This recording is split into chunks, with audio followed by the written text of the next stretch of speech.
The lore around Arlecchino is some of the best we've ever had, and her ties to the Crimson Moon might reveal the answers to some of Genshin's biggest mysteries. So let's wander down the rabbit hole into the Land of Night, where a Crimson Moon may suggest that even death may die. The Crimson Moon Dynasty. To start with, she isn't from Fontaine. Her boss description describes her as the final scion of the baleful moon, and Piero hints that her ancestors were Khaenri'ah nobles from the Crimson Moon Dynasty. It's said that they imbibed poison at the rising of the Dark Sun, which could be interpreted a few different ways. The first that comes to mind is like a Shakespearean tragedy, where the nobles choose to drink poison to avoid being captured by their enemies.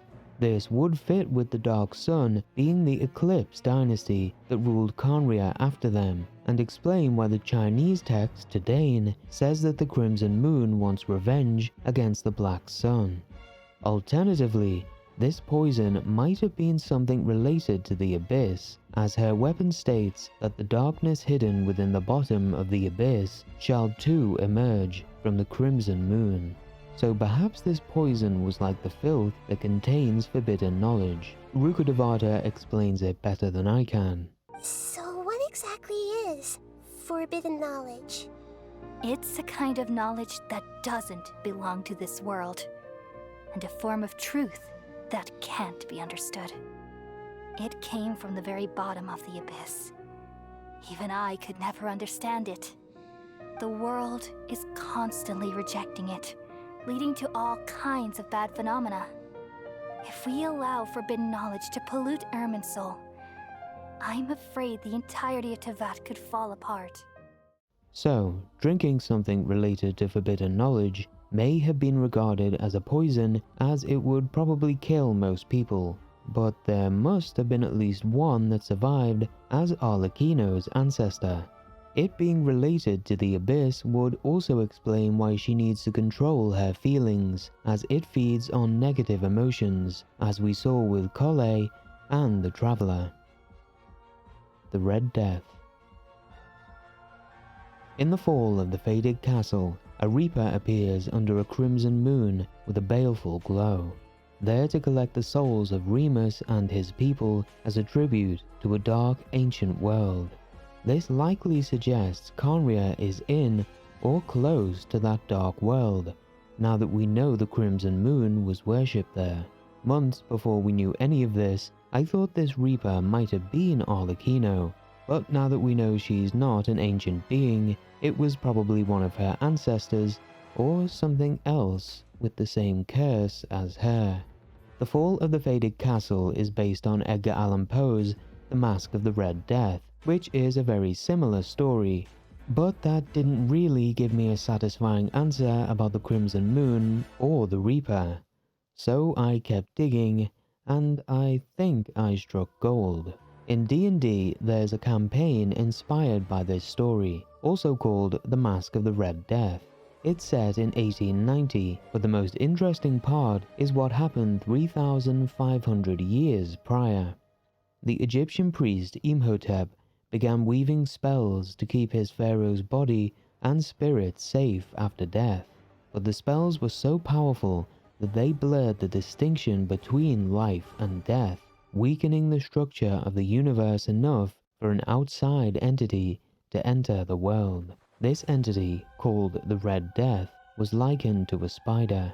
It corrupted Imhotep and his pharaoh, turning them into immortal servants, and tainted the energies of the supernatural world like a magical plague, slowly weaving its web over the centuries.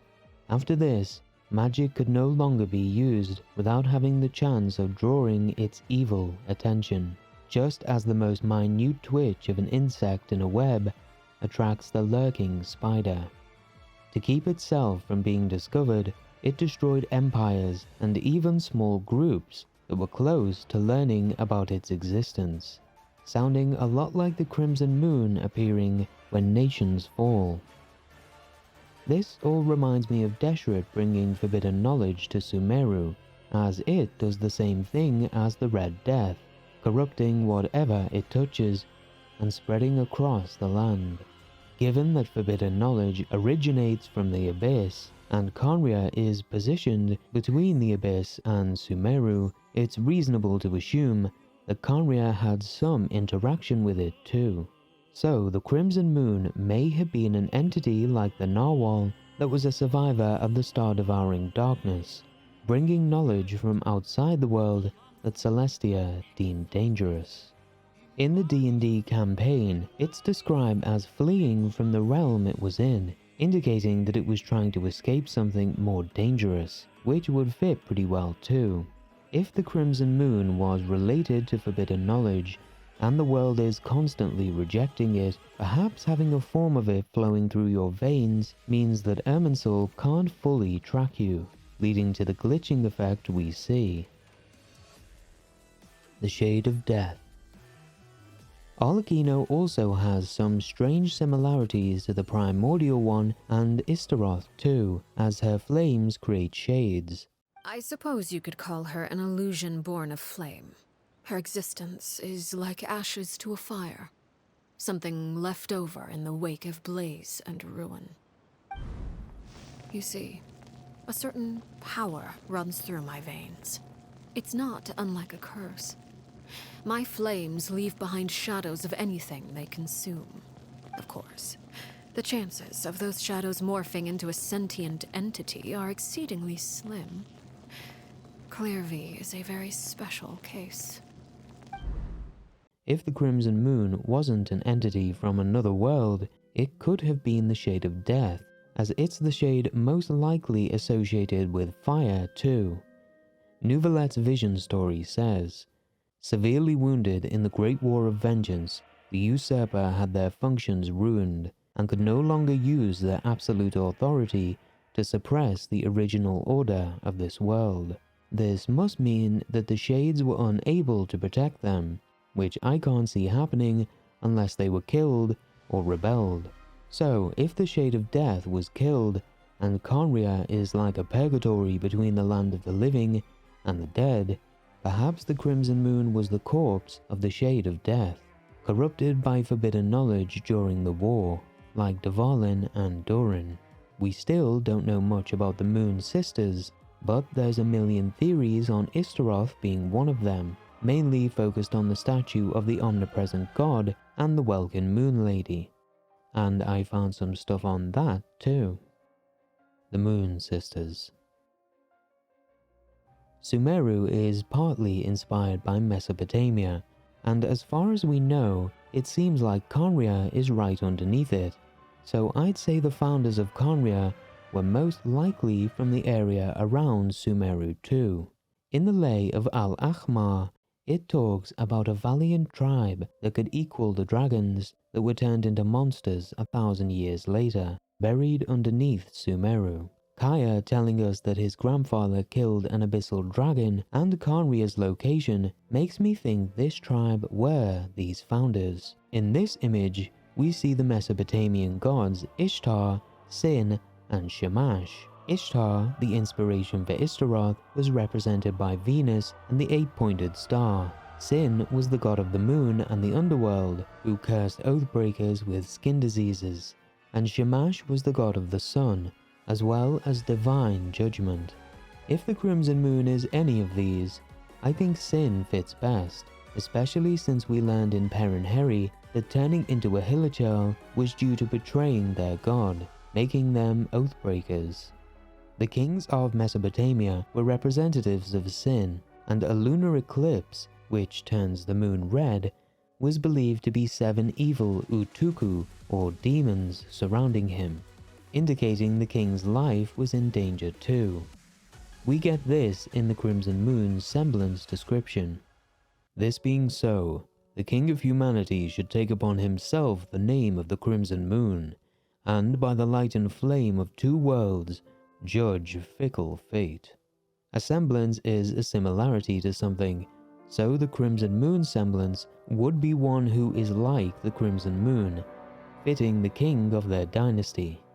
So I think the Crimson Moon dynasty could have been worshipping the corpse of the Shade of Death, perhaps not even realizing what it was at first.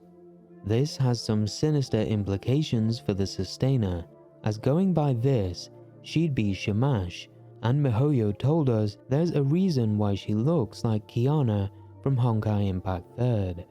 Kiana's ancestor Kevin used a fiery sword called Judgment of Shamash. Shamash also drove a solar chariot, could see everything in the world, and was a protector of travelers. If a black sun indicates her death, perhaps the people of Khaenri'ah were trying to revive or steal her powers too. Vanitas and the World Formula. In the D&D story, the Red Death's most faithful and powerful follower was a man named Vlad Tepes. If you've seen anything on him before, you'll know he went by a different name, Dracula. Which reminded me of another piece of media I discovered while researching Genshin, the case study of Vanitas. In this story, an alchemist known as Paracelsus figured out that the world was run by formulas and wanted to change them to help humanity. He called this his world formula, which is how I found the series while researching Renee. But the experiment went wrong and the world was thrown into chaos. A new parallel world was created named Altus, and people's formulas were altered, turning some into vampires. Vampires could see and affect the world formula through their eyes, giving them supernatural powers. Most were known as vampires of the Crimson Moon, and their defining feature was that their eyes could turn red. But unlike other vampires, they didn't need human blood to survive. But they did enjoy it. The vampires and humans went to war, and after some time, they came to an agreement. The war would end, but the vampires had to move to the new world of Altus, a world of always night that had a crimson moon and a web-like structure in the sky. Sounds a lot like Khaenri'ah, doesn't it? But there were dangers for vampires. If they were infected by the disease called Malnomen, they became a curse bearer and much more animalistic, losing their human features over time and rampaging until they died. This was due to some abyss-looking entities that tricked the vampires into telling them their true names after causing them to fall into despair, allowing the evil to corrupt their formula. If this was also used as an inspiration for the Crimson Moon dynasty, and Arlecchino specifically, perhaps her ancestors drinking whatever they did altered their formula at such a deep level that the surviving bloodline became like these vampires, with the curse trying to fuel Arlecchino's negative emotions through her dreams in order to cause her to fall into despair and take control. Her specialty food does look rather bloody after all. The Black Widow.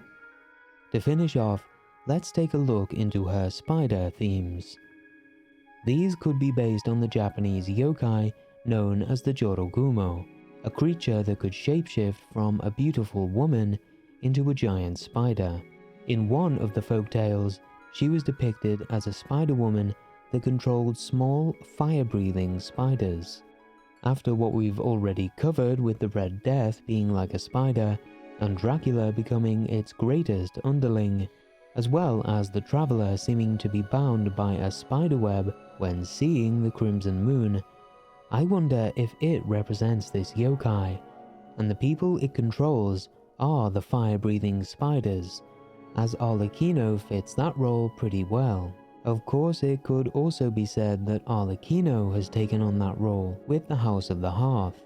In that case, she'd be the yokai, and the children would be the spiders she sends out to weave webs for her information network. She even worries that if the curse were to reach her heart, she'd change into something else. Hopefully she keeps things under control and doesn't become a giant spider. In conclusion, her ties to the Crimson Moon and the potential influence of the Shade of Death opens up a lot of intriguing possibilities in the lore. While much remains uncertain Just uncovering the parallels with mythology, history, and literary works is one of my favorite things about the game, as I'm always learning new things. There's a million different ways to branch out from this too, and you guys are always coming up with interesting theories. So let me know what you think is going on with what we covered today. And that's the video. I hope you found the connections to Arlecchino and the Crimson Moon as interesting as I did. If you did, consider leaving a like and subscribing, as it all helps me out. But if not, thank you for watching until the end. Good luck on your wishes, and I hope you have a wonderful day.